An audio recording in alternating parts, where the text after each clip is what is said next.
रसिक श्रोत्यो नमस्कार. मित्रो, एका प्रतिष्ठित कुटुंबातल्या तरुणीनं स्वतःच्याच डोक्यावर गोळी चालून घेत आत्महत्या केली.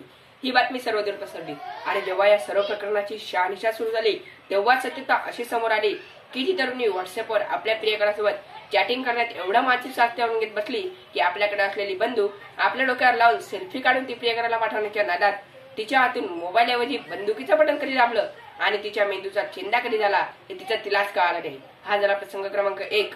आता मी तुम्हाला सांगतो प्रसंग क्रमांक 2. केरळ उत्तराखंडला महाप्रलय येतो आणि त्या महाप्रलयामध्ये व्हॉट्सअपच्या माध्यमातून फटाफट ग्रुप बनून कित्येक लाखो रुपयांची मदत त्या ठिकाणी पीडितांपर्यंत अवघ्या सेकंदात पोहोचते.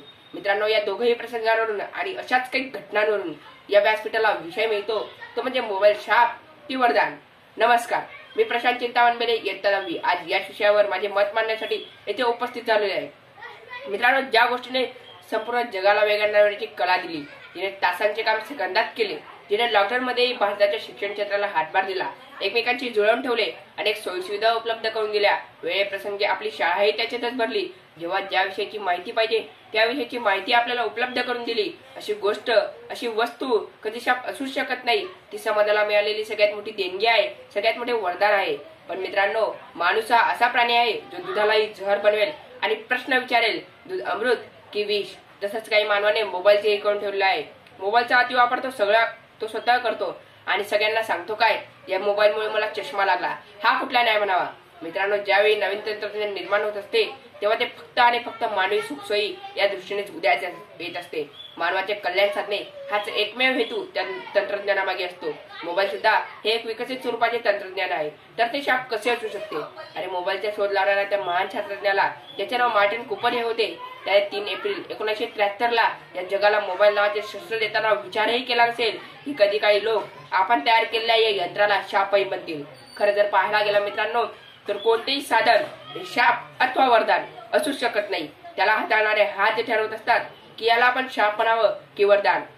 मित्रांनो, जर मोबाईलचा आपण योग्य तेवढाच वापर केला तर ते वरदानच. नाहीतर आपल्या मराठी भाषेत म्हण आहेच, अतिथी न माती.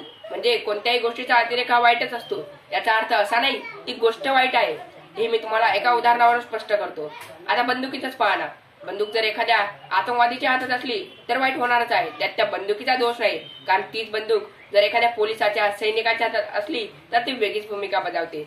म्हणून ती बंदूक वाईट आहे असं म्हणता येणार नाही. अगदी त्याचप्रमाणे मोबाईल ही 2 प्रकारची व्यक्ती हातात असतात. एक म्हणजे ज्यांच्या इशाऱ्यावर मोबाईल चालतो आणि दुसरे म्हणजे जे मोबाईलच्या इशाऱ्यावर चालतात.